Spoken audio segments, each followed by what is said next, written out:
आज की वीडियो में हम लोग पढ़ेंगे सॉल्यूशन। सॉल्यूशन क्या होता है? सॉल्यूशन का डेफिनेशन कहता है homogeneous mixture of two or more non reacting species whose concentration varied within certain limit. इसका मतलब क्या है?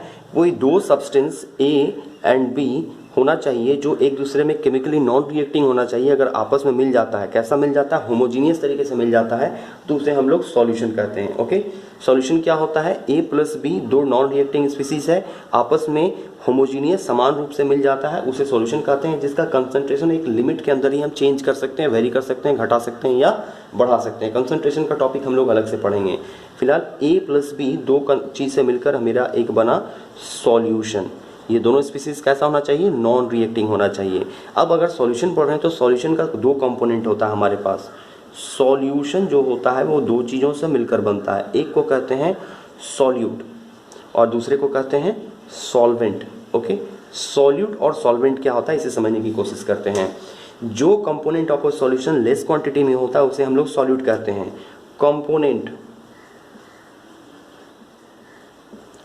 Of solution, okay, component of solution in less quantity, जो लेस क्वांटिटी में होता है, लेस क्वांटिटी में होता है उसे हम लोग कहते हैं सॉल्यूट। और जो मोर क्वांटिटी में होता है, ज़्यादा मात्रा में होता है, मोर क्वांटिटी जो ज़्यादा मात्रा में होता है उसे हम लोग कहते हैं सॉल्वेंट। ओके, एग्जाम्पल समझते हैं। अगर इस वाले क्वेश्चन में a प्लस बी में जो सॉल्यूशन बना है, अगर इसमें हम ये मान लें कि a मेरा कम है और b ज़्यादा मात्रा में है, a प्लस बी में a कम है और b ज़्यादा है, तो जो कम है वो क्या होता है? वो मेरा सॉल्यूट होता है। तो a मेरा क्या हो जाएगा? a मेरा सॉल्यूट हो जाएगा। और b ज़्यादा मात्रा में है, ज़्यादा क्वांटिटी में है, तो b मेरा सॉल्वेंट हो जाएगा।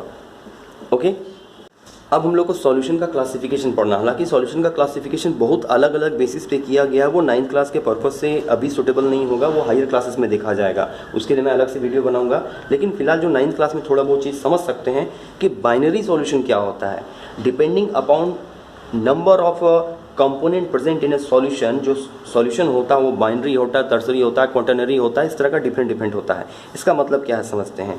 अगर आपका सॉल्यूशन में सिर्फ और सिर्फ दो ही कंपोनेंट प्रेजेंट हो, ध्यान देखिएगा, सॉल्यूशन, सॉल्यूशन के भीतर only two component, only two component, component समझ रहे होंगे, दो ही चीज होना चाहिए। एक सॉल्वेंट तो होता ही होता है और सिर्फ एक ही सॉल्यूट होना चाहिए। इसको ऐसा भी कर सकते हैं, only two component means only one solute. क्योंकि अगर सॉल्यूशन बना रहे हैं तो एक तो आपका सॉल्वेंट रहेगा ही रहेगा। अगर एक ही सॉल्यूट आप डाल रहे हैं या एक ही कंपोनेंट, दो ही कंपोनेंट यूज कर रहे हैं, तो इस तरह का सॉल्यूशन को हम लोग क्या कहते हैं? बाइनरी सॉल्यूशन कहते हैं। Binary solution. ओके, एक बार फिर से रिपीट करते हैं, कैसा सॉल्यूशन को बाइनरी सॉल्यूशन कहते हैं? ऐसा सॉल्यूशन जिसके पास सिर्फ दो ही कंपोनेंट होता है, ओनली टू कंपोनेंट सॉल्यूशन को क्या नाम दिया गया है? इसको हम लोग बाइनरी सॉल्यूशन कहते हैं। ओके, बाइनरी सॉल्यूशन आपको 12 तक पढ़ना है, टर्सरी क्वाटर्नरी का अभी जरूरत नहीं, इवन 12 तक भी इसका जरूरत नहीं पड़ता, क्योंकि बाइनरी सॉल्यूशन आपको 12 पूरा सिलेबस में है।